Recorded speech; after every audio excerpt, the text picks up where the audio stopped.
नमस्कार मु हिमांशु आपण मानकु स्वागत करुच्ची आम पाई आज एक सौभाग्यर दिन आम गहन आज अच्छा ओडिशार सुनामधन्य पाला गायक बाग्मी श्री देवदत्त महापात्र तेज चलतु सीधा सड़क सार सहित कथा हवा तांकर व्यक्तिगत जीवन और पाला जीवन संपर्क में पचारि बुझा सर टिके आपण परिचय दिखाँ मो ना हूँ गायक श्रीजुक्त देवदत्त महापात्र आम साकिन आड़खंडिया पोस्ट बंगीदा जिला खोर्धा आमर मोबाइल नंबर हूँ 9938575931। सर आपंकर पाला जीवन केते वर्ष आरंभ हेलानी?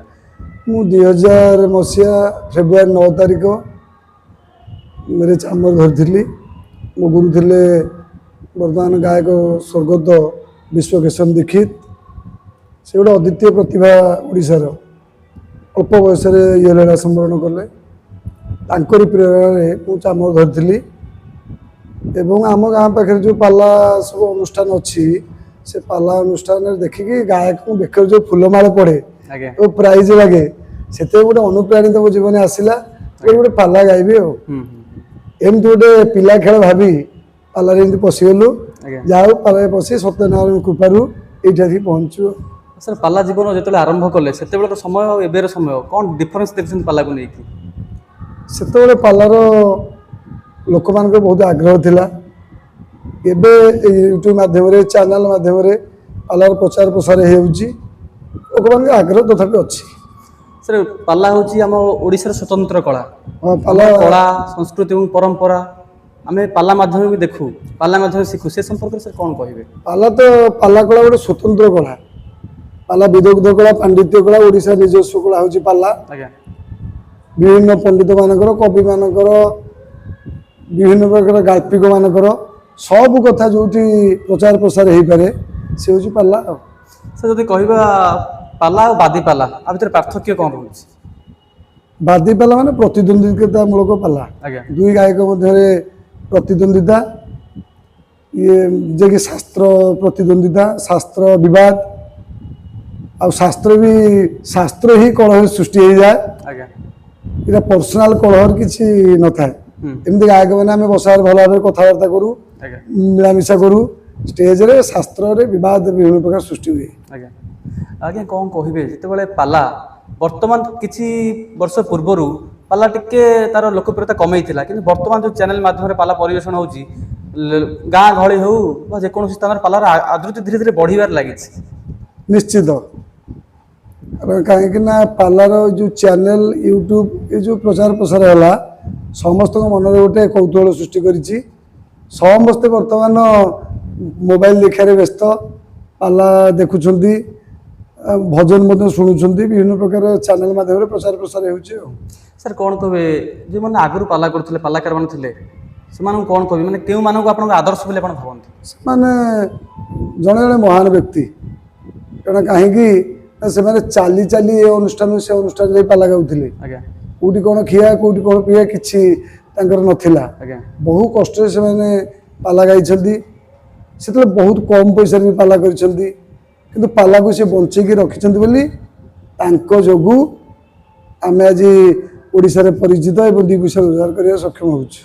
सर कौन कहे आपणकर जो समकक्ष योद्धा जो मानक आप देखते कि आपन सहित क्यों गायक माने बादी पाला कले आपन लागे भी हाँ ठीक माने योद्धा को योद्धा चली तो बहुत गायक सहित पाला गाई सर्वप्रथम मु फेब्रुआरी 9 तारिख 2000 मसीहा चामर धरली फेब्रुआरी 13 तारिख मेरू जी पणा संक्रांति पूर्व दिन आमर जो खोर्धा जिला बसंत बोली गोटे गाँ से सर्वप्रथम बादी पाला होता मस 1.5 मास भितर बहुत भल भल गायक सहित पाला गाई देखिए आमर गायक ज्ञान बारिधी निरंजन बाहिनीपति बिरंची त्रिपाठी बंशीधर ओझा बनमाड़ीपति गायक ज्ञानभूषण शिशिर कुमार पाढ़ी गायक युव सम्राट नृसिंह चरण होता बहुत पाला गाई वर्तमान गायक पीयूष विश्वनाथ स्वाई से बहुत पाला गाई केते मो ना रही जाऊँ मन पड़ुनी आपड़ जो कहते बर्तमान जो मान सहित पाला करिसेंती से माने वर्तमान सारा ओडिशा से लोक जानी आपन लोक चिन्ह आज्ञा जो गायक मान ना कहले ସେମାନଙ୍କ ନାଁ କହିଲେ ଓଡ଼ିଶା ହିଁ ଜାଣିଛି ଜାଣିଛି। କି ଏମାନେ ପାଲାକୁ ବଞ୍ଚାଇ ରଖିଛନ୍ତି। ନିଶ୍ଚିତ ଯେତେବେଳେ ଯୁଦ୍ଧ ହୁଏ ମନ ଭିତରେ କିଛି ଭୟ ଥାଏ କି? ନା, ଭୟ କିଛି ନଥାଏ। ଯେତେବେଳେ ତର୍କ ଶାସ୍ତ୍ରକୁ ନେଇ ଆଲୋଚନା ହୁଏ ଆମେ ଭଲ ଗାଇବା ସହିତ ପାଲା ଗାଇଲେ ଆମକୁ ବହୁତ ଖୁସି ଲାଗେ। କାହିଁକି ନା ତାଙ୍କଠୁ କିଛି ଶିଖିବୁ। ସେମାନେ ଆମକୁ କିଛି କହନ୍ତୁ ବା ନ କହନ୍ତୁ, ଆମେ ମଧ୍ୟ ତାଙ୍କୁ କହିବାର ସୁଯୋଗଟା ପାଉ। ଆଜ୍ଞା, ଯେତେବେଳେ କହିଲେ ଆପଣ ପାଲା ଯେତେବେଳେ ଆରମ୍ଭ କଲେ ତାର ମାସେ ଭିତରେ ଆପଣ ବାଦି ପାଲା କଲେ, ବାଦି ପାଲା ଆପଣଙ୍କୁ ଗାଇଛି। ଭୟ ଲାଗିଲାନି କି ଯେ ମୁଁ କିଛି ତ ମାନେ ଶିଖୁଛି ବର୍ତ୍ତମାନ, ଯେହେତୁ ଗୋଟେ ମାସ ଭିତରେ ଏମିତି ସାହସ ହବନି? ନା, କିଛି କେମିତି ଭୟ କଣ ଲାଗେନି। ସେଟା ମାନେ ମାଙ୍କ କୃପା ହେଲା କି କେମିତି କଣ କହିବେ ସେଟା? କେମିତି କିଛି କଣ? ଭୟ ଲାଗେନି ବୋଧେ।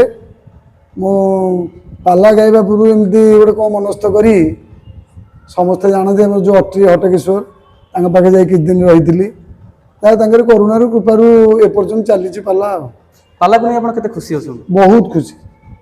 ଯେଉଁମାନେ ଭବିଷ୍ୟ ପିଢ଼ି ପାଲାକୁ ନିଜର ବୃତ୍ତି ବା ବ୍ରତ ହିସାବରେ ପାଳନ କରି ଆସୁଛନ୍ତି ସେମାନଙ୍କୁ କ'ଣ କହିବେ? ସେମାନଙ୍କୁ ଧନ୍ୟବାଦ ଦେବି, କାରଣ ସେ ପାଲାକୁ ଜୀବିତ କରି ରଖୁଛନ୍ତି ଏବଂ ରଖିବା ପାଇଁ ପ୍ରୟାସ ଜାରି ରଖିଛନ୍ତି। ମାନେ ଏମିତି ବି ଅଛି କିଛି ପାଲାକାର ଆସୁଛନ୍ତି କି ଚାହୁଁଛନ୍ତି କି ଆମେ ରାତି ଭିତରେ ଟିକେ ଭାଇରାଲ କି ଓଡ଼ିଶାର ଲୋକ ଜାଣନ୍ତୁ ଆମକୁ, ସେମିତି ହେଉଛି। ସେ ସମ୍ପର୍କରେ କ'ଣ କହିବେ? ମାନେ ଆକ୍ଚୁଆଲି ପାଣ୍ଡିତ୍ୟର ଅଧିକାରୀ ହୋଇକି ଆସିବା ଦରକାର ନା ସେମିତି ଜଷ୍ଟ ପାଣ୍ଡିତ୍ୟର ଅଧିକାରୀ ହେଇକି ଚ୍ୟାନେଲକୁ ଆସିବା ଦରକାର, କିନ୍ତୁ ବର୍ତ୍ତମାନ ତା ନାହିଁ। ବର୍ତ୍ତମାନ ଆମେ କେମିତି ଚ୍ୟାନେଲରେ ଦେବୁ, ପାଲା ପାଇବୁ, ରୋଜଗାର କରିବୁ। ଆପଣ ଯେଉଁ ଅଧିକ ଗାୟକମାନେ କିଛି ଶିଖୁନାହାନ୍ତି, ଆଜ୍ଞା ଯେତିକି ଶିଖିଛନ୍ତି ସେଇଥିରେ ଚାଲିଛନ୍ତି। ଆଗରୁ ଆଜ୍ଞା 18 ରାତି 21 ରାତି ଏମିତି ପାଲା ହେଉଥିଲା। ଆପଣଙ୍କ ଜୀବନ ବ୍ୟକ୍ତିଗତ ଭାବରେ କେତେ ରାତି ପାଲା କରିଛନ୍ତି ଲଗାତାର ଭାବରେ? ଲଗାତାର ମୁଁ 7 ରାତି ଯାଏଁ ପାଲା କରିଛି। ଯିଏକି ଆପଣଙ୍କର ଏଇ ପୁରୀ ଜିଲ୍ଲା ଟିକିନା ମଞ୍ଚ, ସେଠି ଗାୟକ ବିରଞ୍ଚି ନାରାୟଣ ତ୍ରିପାଠୀ ଥିଲେ। ଲଗାତାର 7 ରାତି ଯାଏଁ ପାଲା ଗାଇଛି, ଆଉ ଅଧିକ ହେଇନି। ଏମିତିକି ଏ ମଞ୍ଚରୁ ସେ ମଞ୍ଚ ଗାଇଛି, ଲଗାତାର ଗୋଟିଏ ଜାଗାରେ 7 ରାତି ପାଲା ଗାଇଛି। ଆଜ୍ଞା, ବର୍ତ୍ତମାନ ଆପଣ ଆମର ବନ୍ଦାଳ ଯେଉଁ ମା ରୁକୁଣା ଦେବୀ ପାଲା ପରିଷଦ ବନ୍ଦାଳ ଆନୁକୂଲ୍ୟରେ ପାଲା ଆମର ବାଦି ପାଲା ହେଉଛି ରଜ ଉପଲକ୍ଷେ। ଆଜ୍ଞା, କେମିତି କ'ଣ ଲାଗୁଛି ଆପଣଙ୍କୁ ସେ ସମ୍ପର୍କରେ? ହଁ, ପରିବେଶ ଅତ୍ୟନ୍ତ ମନୋରମ, ଭଲ ପେଣ୍ଡାଲ, ବନ୍ଧୁମାନଙ୍କର ଯେଉଁ ଉତ୍ସାହ ଉଦ୍ଦୀପନା, ଆମ ପ୍ରତି ସ୍ନେହ ସହାନୁଭୂତି, ଖାଦ୍ୟ ପାନୀୟ, ପେଣ୍ଡାଲ ସାଜସଜା, ଅତ୍ୟନ୍ତ ଖୁସି। ଆଜ୍ଞା, ଆପଣଙ୍କ ପାଲା ମୁଁ ଦେଖୁଥିଲି, ଆପଣ କହୁଥିଲେ ମାନେ ଗାୟକଙ୍କ ଠାରୁ ଯେଉଁମାନେ ଦର୍ଶକ ଅଛନ୍ତି ସେମାନଙ୍କର ଜ୍ଞାନ ଅଧିକ ହେଲେ ପାଲାଟା ଭଲ ଲାଗିବ। ଭଲ ଲାଗେ। ସେ ସମ୍ପର୍କରେ କ'ଣ କହିବେ? କାହିଁକିନା ଗାୟକ ଆଜ୍ଞା ଆମେ ପାଠ ପଢ଼ିକି ଘୋଷିକି ତାକୁ ଆମେ ପରିବେଷଣ କରୁଛୁ। ଆମେ କେତେ ଦିନ ଲାଗିଲେ ତାକୁ ମନେ ରଖିକି ଆପଣଙ୍କ ଆଗେ କହିବୁ। ଶ୍ରୋତା ହଠାତ୍ ଶୁଣିକି ମନେ ରଖିବ, ମାନେ ସେଟାକୁ ମୁଣ୍ଡରେ ଭାବିବ। ଶ୍ରୋତା ଯଦି ଟିକେ ଚଗଲ ବଗଲ ହେଇଯିବ, ଆମ ପରିଶ୍ରମ ବୃଥା ହେଇଯିବ। ଆଜ୍ଞା, କାହିଁକିନା ସେ ଭଲ ଭାବେ ବୁଝିପାରିବନି। ଆମେ ତାକୁ ପଢ଼ିକି ତର୍ଜନା କରିକି ଆପଣଙ୍କ ଆଗେ କହୁଛୁ। ଆପଣ ଯଦି ଚଗଲ ବଗଲ ହେଇଯିବେ, ସେ ପାଠ ବୁଝିପାରିବେ। ସେଇ କଥା ମୁଁ କହେ ପେଣ୍ଡାଲରେ, ସବୁ ପେଣ୍ଡାଲରେ ଆଉ। ଆଜ୍ଞା, ବର୍ତ୍ତମାନ ଯଦି କହିବା ଏ ଯେଉଁ ପାଲା ଲୋକ କଳା ପ୍ରତି ଯଦି ପଞ୍ଚାୟତ କହିବା ପ୍ରତି ଗାଁରେ ବର୍ତ୍ତମାନ ପାଲା ସଂସ୍କୃତି ଉଜ୍ଜୀବିତ ହେଉଛି। ଠିକ, ହଁ। ପ୍ରତି ଗାଁ ଗାଁକେ ବର୍ତ୍ତମାନ ଅନୁଷ୍ଠାନ। ଆମେ ଭାବୁଛେ ପାଲାର ପ୍ରଚାର ପ୍ରସାର କମିଯାଇଛି, ତା ନୁହଁ। ଚ୍ୟାନେଲ ମାଧ୍ୟମରେ ପ୍ରଚାର ପ୍ରସାର ହେଉଛି, ତା ନୁହଁ। ପ୍ରତି ଗାଁରେ ଗଳି କନ୍ଦିରେ ବି ଅନୁଷ୍ଠାନ, ବର୍ତ୍ତମାନ ସତ୍ୟନାରାୟଣ ପୂଜା ଅନୁଷ୍ଠାନ ଆରମ୍ଭ ହେଲାଣି। ଆମେ ଯଦି କହିବା ତମେ ବନ୍ଦାଳ ଯେଉଁ ବାଦିପାଲା ମଞ୍ଚ ଅଛି, ଆପଣଙ୍କର ଏଇଟା ଦ୍ୱିତୀୟ ବର୍ଷ? ହଁ, ମୁଁ 2011 ମସିହାରେ ଆସିଥିଲି। ସେତେବେଳେ ଗାୟକ ଥିଲେ ଶ୍ରୀଯୁକ୍ତ ବନମାଳୀପତି। ଏ ବର୍ଷ 2026 ମସିହାରେ ଗାୟକ ପୀୟୁଷ ବିଶ୍ୱନାଥ ସ୍ୱାଇଁ ଅଛନ୍ତି। ସେତେବେଳର ସମୟ ଏବେକାର ସମୟ ଭିତରେ କ'ଣ ପାର୍ଥକ୍ୟ ଦେଖୁଛନ୍ତି? ଆଉ ଉତ୍କୃଷ୍ଟ ମାନର ଦର୍ଶକ, ଶ୍ରୋତାମାନେ ଉତ୍କୃଷ୍ଟ ହେଇଛନ୍ତି। ପାଲା ପ୍ରତି ସ୍ନେହ ଶ୍ରଦ୍ଧା ଏଠି ବହୁତ ଅଛି। ଆମ ପୁରୀ ଜିଲ୍ଲା ଅପେକ୍ଷା ଖୋର୍ଦ୍ଧା ଜିଲ୍ଲା, ଅଖଣ୍ଡ ପୁରୀ ଜିଲ୍ଲା ଯେଉଁ ଖୋର୍ଦ୍ଧା, ନୟାଗଡ଼, ପୁରୀ, ତା ଅପେକ୍ଷା ଏବେ ଯାଜପୁର, ଢେଙ୍କାନାଳ, କେନ୍ଦୁଝର, ମୟୂରଭଞ୍ଜ ଶ୍ରୋତା ଅଧିକ, ଯିଏକି ପ୍ରାୟ 1000-1500 ଉପରେ। ଯଦି କହିବା ଆପଣ ସାରା ଓଡ଼ିଶାରେ ମଧ୍ୟ ପାଲା କରୁଛନ୍ତି, ଆଜ୍ଞା, ବିଶେଷ କରି କେଉଁ ଜିଲ୍ଲା ଆପଣଙ୍କୁ ବେଶୀ ଦର୍ଶକ ଆପଣଙ୍କର କେଉଁ ଜିଲ୍ଲାରେ ଅଛନ୍ତି?